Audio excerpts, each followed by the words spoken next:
Welcome to the VOTU podcast. We at the Voices of the Underground, we're going to be talking about the incentives of the Steem blockchain, how they work now and how they could work in ways that would stimulate growth for the Steem network.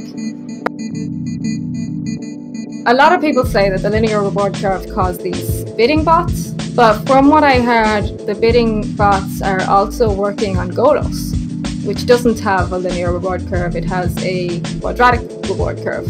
I do think there's a problem with the linear reward curve because somebody like this Minnow who comments saying your post is awesome and only upvotes, and it might be like 4 cents, 5 cents, whatever. It's only a little bit, but after a while that can amount to something. That was funny because it's so easy to run a bot and do that. The last hard fork we had, there was 2 rule changes in the blockchain. The first one was the linear reward curve, and the second one was to reduce the soft limit for voting from 40 to 10. Because a human being doesn't generally read like 40 posts a day and vote for them. But a bot could vote for 40 posts, right? And it could do it at the right time and get the curation rewards. So like that made it easier for bots to make money than humans. So it wasn't really much point in voting as a human. You could just do it as a bot. They brought that in to empower humans over bots a little bit, but at the same time, they brought in something that had the very opposite effect. I think with the delegation trend, I think it's very, very important that we just not start delegating to random people, because with great power comes great responsibility. So I'm thinking we might be able to set up like a council or something to find the people that are really contributing the most to the Steem blockchain and the community, try to get the delegations and support to them. Promotional community, sub-community on Steem. As Dan said, I think it's one of the most important things to focus on. Getting not very much support at the moment, and that's a bad thing. We should work on that too. This is a bit of a twisted analysis that I have in my head, and it's going to come full circle, I promise, but it's going to start really weird. I think the things that changed me growing up was what I understood, that I had to be good and for selfish reasons. And that sounds kind of weird, but here's how it works, at least in my head. There's a point in time where a person should realize that their own existence is not comprised of only them. Meaning, if I ask myself, who am I? Am I this person? Am I this entity? Am I this consciousness? Am I my skin? Am I my body? Am I everybody that's around me? Am I my family? Like, what am I? And honestly, if I try to think about that and I get really philosophical, I am absolutely everybody that in one way or another touches my life. So if I come to that realization, meaning I wake up to the fact that I am not just only me, and that my perception is beyond what my senses can perceive, then I also can conclude that it is in my own selfish interest to do right by others, because only if they are doing good, then I'm doing good too. Right. Now, to teach that to somebody takes a little bit of time. I don't even know how I came to this conclusion. It was probably the mental ninjas I've encountered in my life. How do we teach people that? I mean, we need to know how you learned it if you want to know how to teach people that type of thing. Let's look at examples of some of the successful people on Steem. Agro does well because he's selfish. That's exactly why he does well. Because he cares so much about all the other people that he cannot be happy unless the other people are doing well. But that's a selfish thing. You see what I mean? How twisted that is. It sounds no, I see it as a selfish thing. Yesterday, we were both giving Rondon crap because he's not posting enough, and he deserves a lot more that he's getting. And he does so much for MSP.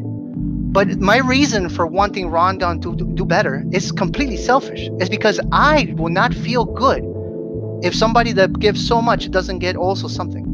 So yeah. I think all of us can have that internalization every time we're feeling, oh, am I going to do this or am I not going to do it? Or what is in it for me?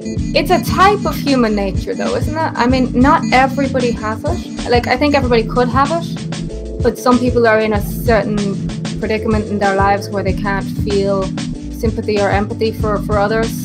Selfishness comes in different forms, and almost all selfishness is good. I think selfishness is not a bad thing generally. It's when selfishness is at the expense of everyone, including yourself. I honestly don't think that those people that act like that, the ones that go like, hey, listen, I thought your post was great, but I'm saving up my upvote. I don't think they thought it through. I think they had a 3-second analysis and they have not realized how life really works. I'll go further here. The other day I read a comment that Stella Bell made. Why is Stella Bell successful? I can tell you, I was here in the beginning and I know exactly what she did in the beginning, and yes, she was all about people. Exactly. And you But she also makes good stuff. But that's maybe 20% of the battle. I'll go that much. 80% of the success, I think, in Steam is how much you can do for others, and 20% is what you can do for the platform. Stella Bell made a comment the other day, and I was reading it, and I was like, yes, this is what I had in my brain, and it was kind of in there somewhere, a little twisted in some weird language, but she put it perfect. She said, by her delegating to people that she believes have the power to do right by others, she creates a network of support for herself. It's a consequence of her altruistic actions that might even germinate from a selfish mentality. And some people express that as a bad thing, but it's not. It's human nature. You can't it's not a bad thing to have a network of. There's a whole lot of talk of circle jerks on Steam, and I really hate that because a lot of the circle jerks people are talking about are actually people building communities, people who are getting to know each other, and they're following each other's feeds, and they're talking to each other on Discord, and they're trying to support each other, and they're supporting other people as well. But people just notice that they tend to vote for each other. It's not huge stakeholders doing it only with each other. It's really not anything to criminalize. Everyone getting out their pitchforks over who voted for who. Yeah, well, the whole thing about circle jerks, it's kind of like arguing with somebody and then calling them a Nazi. It became an insult with no substance, because it makes absolutely no sense in 90% of the scenarios. I think it's great that we know altruism is the goal and it will help the platform. I think a lot of that needs to be put into the system. The system has to reward that so that people know that that's the right way to go. I want to say I believe in people a little bit more. I honestly think it's something that can be taught. And I've said this before, that's why I believe that these podcasts have so much value, because it starts in situations like this, when people get together and they start to germinate positive ideas. I also think that code has a way of teaching it. Because if people just act in this way because the code says so, you get in the habit of acting that way, and you actually see all the benefits. It's almost like excessive accessibility, right? If something is too easy to cheat, then you'll cheat, and I get that. But it also comes at a price, because all of us came in here, and probably 99% of us are into crypto because we like the fact that there's no rules. So how much are we willing to sacrifice in order for us to put our concept of justice and fairness into this model? I hear that a lot, that people are into cryptocurrency because there's no rules. But blockchain technology is all about rules. It's made up of rules. I hear you, but it's more like the code is law. When I mean it's more like political rules. More like, this is not the type of content we want on Steam.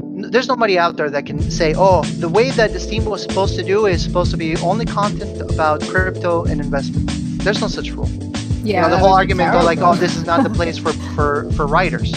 There's no such rule. So that's more what I mean about it. I had a couple questions.